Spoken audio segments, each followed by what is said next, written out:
Today, we are going over one of my most frequently asked questions, which is how long do I wait for a response from the credit bureaus? And I'm here to tell you that the real question that you should be asking is how do I dispute when the bureaus don't respond?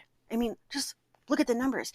The bureaus used to receive 150,000 to 180,000 letters per month, and this is per bureau, but these numbers changed, okay? These numbers are taken directly from testimony given by an Equifax employee in a lawsuit, and your disputes just are not read by a group of employees sitting at a round table who are trying to assess your situation. No, they now receive 1.5 million disputes per month per bureau, okay? Do the calculation.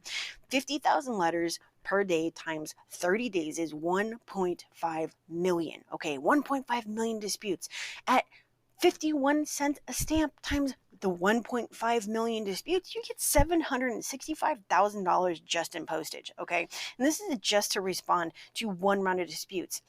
Let's look at it this way. Isn't it instead 100% free for them to ignore your disputes and 100% free for them not to respond and 100% free for them to reject you and 100% free for them to frustrate you and 100% free for them to get you to stop disputing? Well, the answer to that is yes. It is 100% free, and consumers fall victim to this all the time. And what do I know? Who the heck am I? Well, this happens to me all the time. The bureaus ignore my disputes all the time. And guess what? I could care less because I get the results because I use the actual arguments taken directly from the credit report. That's what factual disputing is. And my numbers don't lie. I get an average of 10,000 deletions and 4,500 corrections per year. Okay.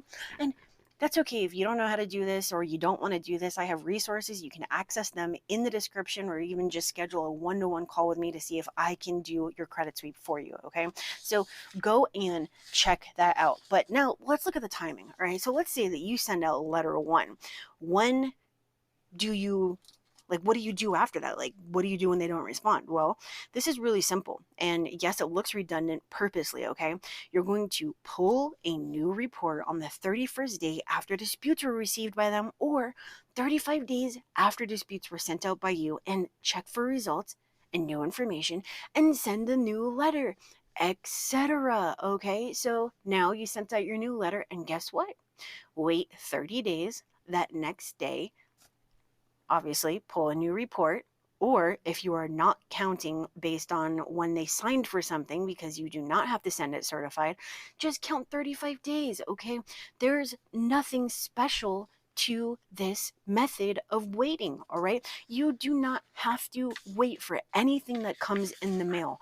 Now, here's just a very visual explanation. Did the bureaus respond? Yes. Okay, send a new letter after 30 days. Did the bureaus not respond? Okay, send the new letter after 30 days. So on and so forth. There is nothing that changes about this. And the only people who are complicating it are the people who don't understand the process. And when you understand the process, you can appreciate it and you can leverage it. All right.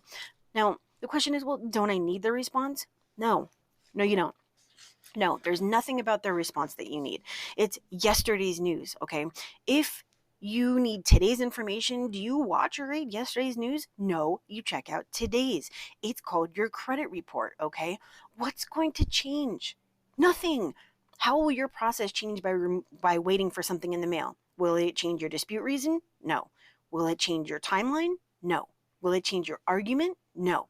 It changes nothing. And guess what? Companies use this as a gimmick. They want you to send them all of your reports and your correspondence and all that crap that you receive in the mail to make it look like you're part of the team or like they need that info when in reality they're just lazy and they don't dispute the right way. Okay, it adds 30, 60, 90 days to each and every single round when it's totally and completely unnecessary. And if you knew that, you would cancel with them immediately because all you're doing is putting money in their pocket. All right, everything that you need, every single iota of your argument is taken directly from your credit report, okay? Because you're factually disputing the inaccuracies that the creditors and the collectors report, all right? That's what this whole thing comes down to, all right? When you go and you wait for their response and you dispute based off their response, it'll consist of nothing but, you said that it's verified. How did you verify it? Well, the furnisher verified it because it's their information. Here's the deal. It's obviously verified by the furnisher because the bureaus report the information that they're given. So wouldn't it make more sense to go after the information that's proven to be inaccurate by preparing disputes targeted for removal or correction? Well, Kristen, I would have to say yes. Okay, so stop waiting. Don't wait to receive anything in the mail, because what you're waiting for is not going to come. All right, even when results come in the mail and they say that it's deleted, the report may still show the account, so you're still dealing with yesterday's news, okay? Because it could have been reinserted in between the time that they posted it and sent it out in the mail and the time that you received it. So what you need to do is need to start disputing the right way. Dispute the information you physically see on the credit report, okay? That's why it's called factual disputes. You're taking the actual argument directly from the credit report, okay? Use everyday language to explain why the account doesn't belong on the credit report and include the facts.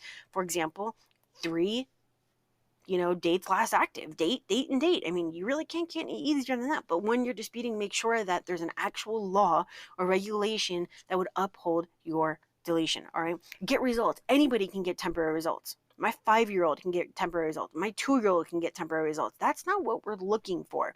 We are looking for permanent results, and getting results takes time. And unless you're doing it the right way, it's either going to take significantly longer or it just is not going to happen at all. All right. So you can find out about how to do this the right way by going down in the description and clicking on the links. You're going to find number 1, the link to schedule a call with me for a 1-to-1 to see if I can help you, because I choose the clients that are in my program. All right. Nobody can just go and sign up with me. It does not work like that. I am not a fisherman. All right. Or a fisherwoman, whatever. All right. So if that's what you want, go ahead and schedule.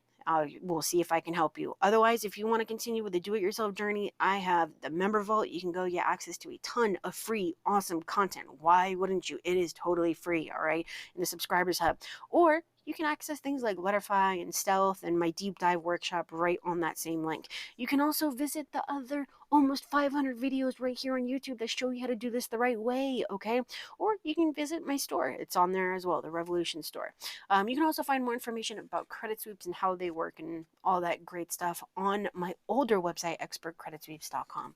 All right, guys, I hope you have a wonderful day. If you found value in this video, make sure to smash that like and let me know. And if you need help, just use the links in the description. If you haven't done so already, make sure to subscribe and smash that bell for notifications so that you don't miss any videos that come out that could potentially get you better results. All right, guys, I will see you later. I have a ton of other awesome